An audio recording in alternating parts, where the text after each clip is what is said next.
Today, we will be continuing our NFL tier list positional rankings. We did the quarterbacks video that's already up on the channel. If you haven't checked it out, do so. But today, we are going to be hopping into my official running back rankings following the 2024-2025 season. As always, be sure to let me know your thoughts in the comment section down below. If you love the NFL and you're not already subscribed to this channel, smash that button, hit the like button, let's roll.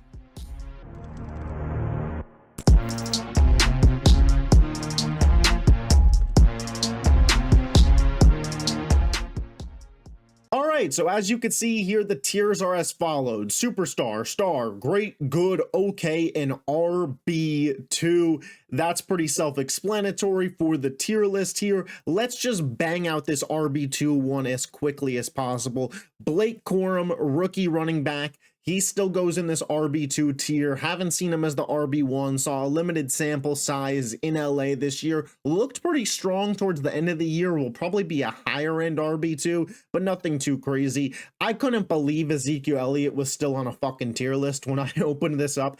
Breaking the fourth wall here. I didn't make this tier list. I'm going off of some pre-made list, and for some reason Ezekiel Elliott was on here. This is a bottom of the barrel washed running back at this point. Probably won't even be on a team next year. The Gus bus. Gus Edwards finds himself under tier 2. I'd put him in between Zeke and Blake Corum. Still a nice strong power back, but ultimately he's not the guy you want leading your backfield. As well in this tier, I'm gonna put Javonte Williams. I think he's a higher end RB2, but clearly the Broncos don't believe in him as a full workhorse back. They bring in Audric Estime. Some mock drafts have this team taking Ashton Genty. They're clearly looking for other options at the running back position. Can't say I completely blame them. Jonathan Brooks, he's a mystery where you'd put him on this tier. I guess I'd go there from the limited action we saw from this guy. Brutal story, all the talent in the world, but multiple ACL tears already, and we're just in his rookie season.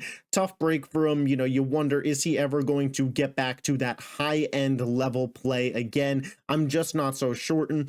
Got to scroll down here. Zach Moss, put him in here. Trey Benson, pretty self-explanatory there. Raheem Mostert, yeah, a little speedy guy. He could get some work there, but at the end of the day, those guys are just all, at this point, clear-cut RB2 level running backs. We move into the okay tier, and these guys are either going to be guys that are really good at one thing but not good at another, or just at the end of the day, just okay. Rachaad White for me is just an okay running back. I think he is a really solid pass-catching running back, but to trust him to run in between the 20s, consistently be a 3-down workhorse, I just don't see it. He's a scat back that's really good in the receiving game. Baker seems to trust him to dump the ball off to, and when he comes in and supplements a Bucky Irving, who oddly enough isn't on this tier list, which is just an absolute disgrace, and for you Buccaneers fans, Bucky would end up being in the great tier. I'm going to say it now when we're talking about Rachaad White. I'll probably say it again if you're skipping ahead tiers, but Rachaad White, solid pass catcher, adds some explosivity, but I just don't think his ball carrier vision is there with some of the good to great to elite to superstar guys on this tier list. I also have Ramondre Stevenson in this tier if I could find him. There he is. Steve. I got Stevenson in this tier. I think he's literally just one of those just okay backs. He is fine in the pass catching game, not great. He's a fine runner, not great. There are some fumbling concerns that led to him being benched a couple times and Antonio Gibson taking over as the starter in New England for a couple games. I don't think he's their true answer, and I think they probably regret giving him the contract that they did. I'm also going to throw Travis Etienne in this tier, and I don't know if this is more of a reflection on Etienne, the player, the Jaguars offense last year, whatever it may be, but he stunk in 2024. He was not a good player. He was a great player, I thought, 2 years ago and on track to become potentially a star running back. But last year, the regression was just so heavy. Tank Bigsby was better than him that I got to have this guy just in the okay tier. Jaylen Warren. And Jaylen Warren, I think, is just okay. I think Jaylen Warren gets a lot of overhype because of what he does in a limited role. I think Jaylen Warren is a very explosive scat back, and I think he is great for the role that he is in. But as your lead back, I think he would just be a just okay kind of guy, putting up similar numbers to ETN and Ramondre Stevenson throughout the year. And lastly, I got DeAndre Swift.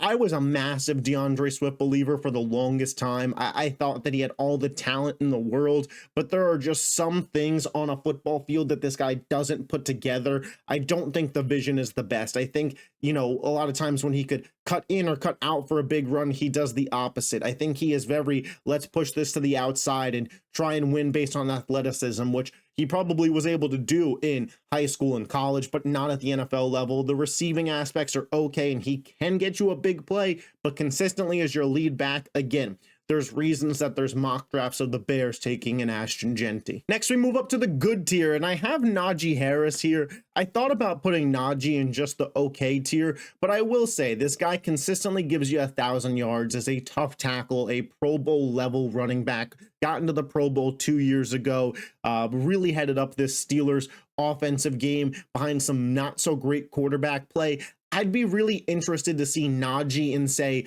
a Los Angeles with a Justin Herbert and a real threat as a quarterback, to see if maybe some things opened up additionally for Najee and we saw more of the Alabama version of him at that level. I'm also going to put Nick Chubb in this tier, and I get it. Nick Chubb at his peak was no doubt a superstar running back, but for me, where Nick Chubb currently lies is in this good tier. He seemed to have lost some explosiveness after another major knee injury. He's still a bruiser back. He's still got all the mechanics of a good running back, but I just think some of that athleticism is gone at this point, which is really sad and really sucks.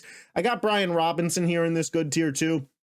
Solid player, first and second down runner, in between the 20s, exactly what Washington needs him to be, but there's a reason they have multiple third down backs. This guy, simply put, is just really solid at his role for Washington, but isn't going to expand past that. I had to put Pacheco in this tier. If you asked me at the beginning of the season, he probably would have been in the great tier.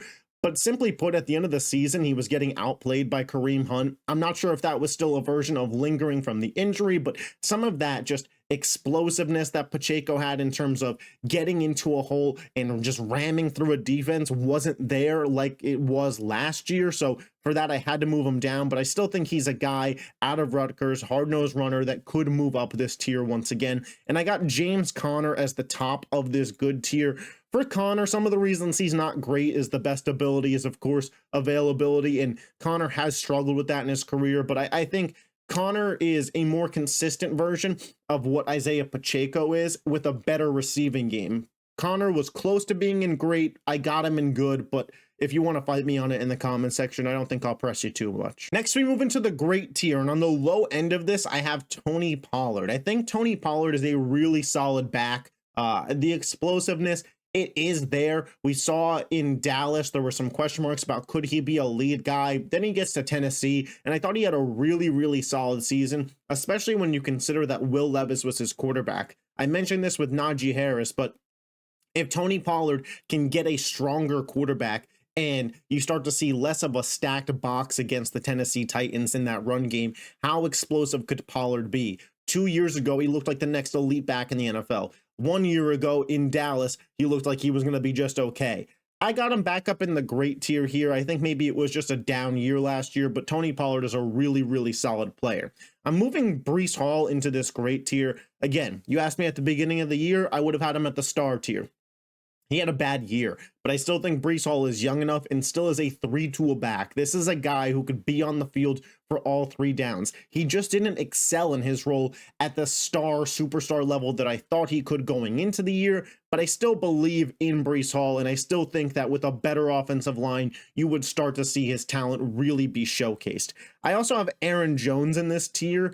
Aaron Jones, a little James Conner in terms of the best abilities availability, and he doesn't quite always have that, but there's no denying when Aaron Jones is on the football field, this is a really, really highly talented player. Again, when we get into this tier, you start to get into a tier of guys that are really out there for all three downs and could be.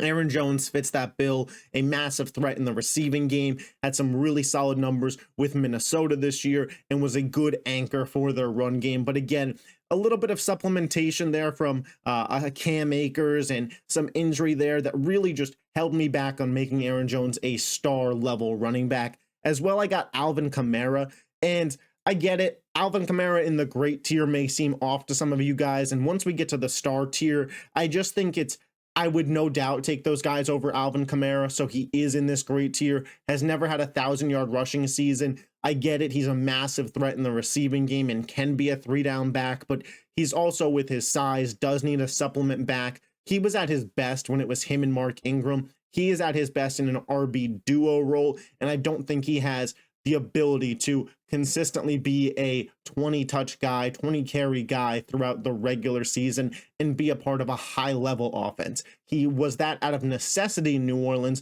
but I don't think that that would lead to a real high success, high level octane offense like some of the other guys that we're going to get to in the great tiers, in the star and superstar tiers. And lastly, in this great tier, I got David Montgomery. Real bruiser, really good back in Detroit. And again, similar to what I said about Kamara, super great in their role if it is a 2-back system. It looks like an elite player in their role, but as a back, as a 3-down guy, I just think Montgomery would be a great option, but wouldn't be a star option and wouldn't put up massive numbers time over time. I think he definitely benefits from the Detroit Lions offensive line, the threats that they have in the receiving game, being alongside Jahmyr Gibbs. This will get the best version of, the knuckles to Jahmyr Gibbs' Sonic, but I think that it's clear there is a gap between those two talent-wise, and Montgomery is a great back, not a superstar back. We then hop into the star tier, and the hardest guy to rank was Christian McCaffrey. I'm still going to put him in just the star tier as a tip of the cap, a nod to what McCaffrey was 2 years ago. He was the best running back in football, dealt with a lot of injuries this year, but when he played, he just did not look like McCaffrey from 2 years ago. Maybe that's the injuries. Maybe after the injuries, he's lost a step. I don't really know the true definition, though, of a back who your offense can run through. That is different than any other guy on here. McCaffrey can lead a high-level offense. He did that in San Francisco 2 years ago. When healthy, he's one of the best in the game. But one, I question what his availability will be. And two, I question if he will truly bounce back to the superstar tier list that those level guys are when he is fully healthy. But there's no doubt this is a really strong player. I as well have Ken Walker in this tier, and I think I'm going to get some level of pushback for this because I just think the talent on Ken Walker is so impressive. Seattle just has misused this guy at a real high level in terms of an explosive runner. All the advanced metrics have Ken Walker as an elite running back. They have him up there with the superstars on the metrics. I'm going to put him at the star, but I just think if Seattle had the proper OC that could unlock this guy, we would be talking about a breakout player in Ken Walker. And for that, I'm going to put him in the star tier as a talent. I have Devon Achane as well. Devon Achane became the #1 option for the Miami Dolphins offense last year as Mike McDaniel moved towards a more short yardage, let's get yak game. This guy was catching a ton of passes every game, showed real explosiveness on the run, emerged and took over this Miami Dolphins backfield, became a 3-down player for them, and was really excellent in his role. I think he made Tua look a lot better than Tua was if you saw my quarterback rankings. Credit's got to go somewhere, and for me, the Miami Dolphins offense ran through Devon Achane. There were some questions about his size and health, but he was pretty healthy last year. As well, I got Kyren Williams in this star tier, and Kyron's just an absolute beast. This guy's top 5 in rushing every single year for the last 2 years.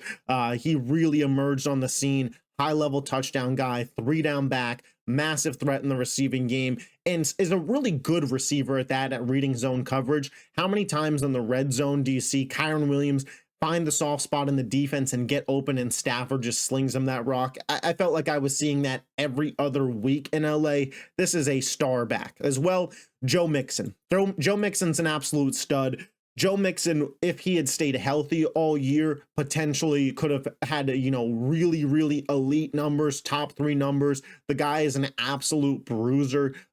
People thought he was done after Cincinnati decided to move off of him, and he showed in Houston that he is still really, really solid and could be a key part of a great, great offensive unit. Joe Mixon, an absolute stud. I got James Cook as well, one of the top tier touchdown scoring backs. I think a little bit more of a 3-down set than Joe Mixon, although the Bills don't fully use Cook to the level that I think he could be used to in Buffalo. For some reason, they have some obsession with bringing out Ty Johnson on every 3rd down, even though when we've seen James Cook out there, it has resulted in high-level play. I don't know what they're doing. I do think this guy is a true 3-level back. Really explosive, can really just excel at the big play. That's why I give him that little bit of a nod over Joe Mixon. In terms of big playability, James Cook just a little bit better. I got Josh Jacobs in this star tier as well. Jacobs was a Pro Bowl level running back this year, was really, really solid. I think he's just outside my top 5 running backs, which we will talk about, but this guy is an absolute beast. Went to Green Bay, showed that he still had it. Those 2 games where Malik Willis was the quarterback, put the team on his back, won those games in an NFC North that was so competitive, that was so crucial to getting Green Bay to the playoffs. Josh Jacobs is one hell of a back, but I don't think he's quite the back that Jonathan Taylor is. Jonathan Taylor is my number 5 ranked running back.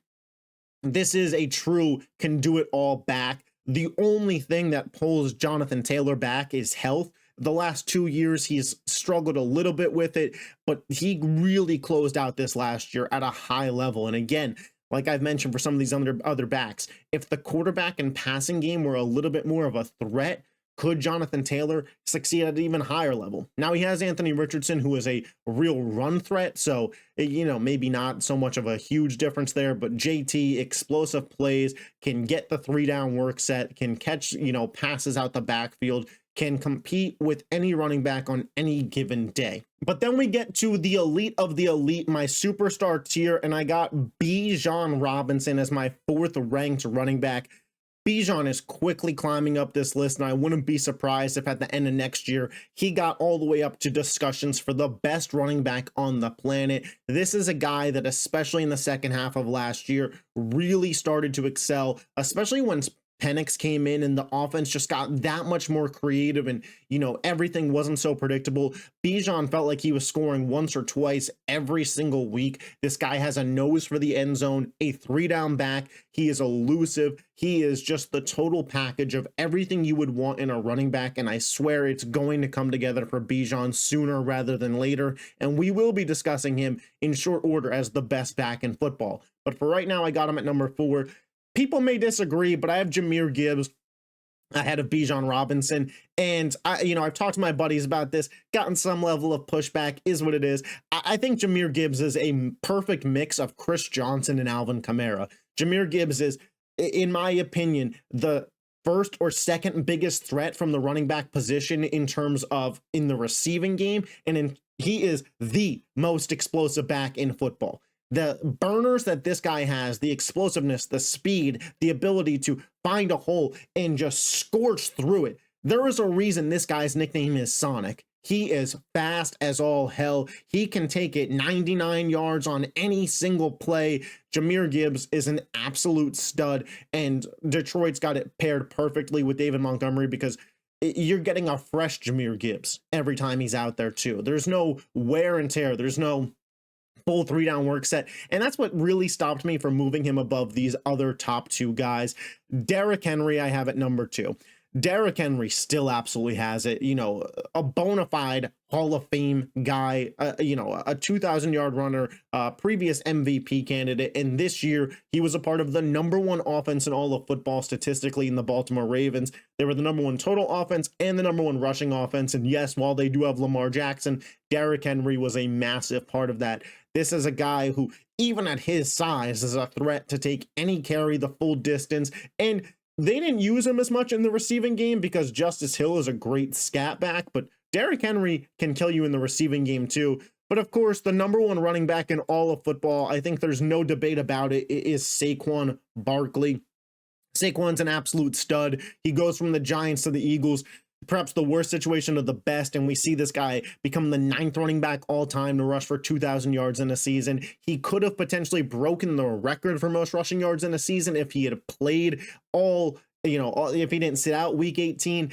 He has the record for most rushing yards in a single season if you include postseason now. So just a phenomenal season for Saquon Barkley. Was an MVP candidate, got MVP votes, was the offensive player of the year. You talk about full 3-down set, elusive, great at reading the defense, the ball carrier vision so high. How many touchdowns did this guy get simply by making the right cut, getting through the right gap at the right time, and just exploding? Saquon is an absolute stud. You can watch his highlights all day long. And as an Eagles fan, listen, I can tell you, he's also pretty solid in the pass blocking game. Saquon Barkley, my no doubt #1 running back in all of football. But as always, guys, those are just my thoughts on these rankings. Be sure to let me know yours in the comment section down below. What did I get right? What did I get wrong? Let's discuss, let's debate. If you made it this far in the video and you haven't hit that thumbs up button yet, what are you doing? Smash that button. If you're not already subscribed to the channel and you love the NFL, hit that sub button. I'll catch you next time. Peace.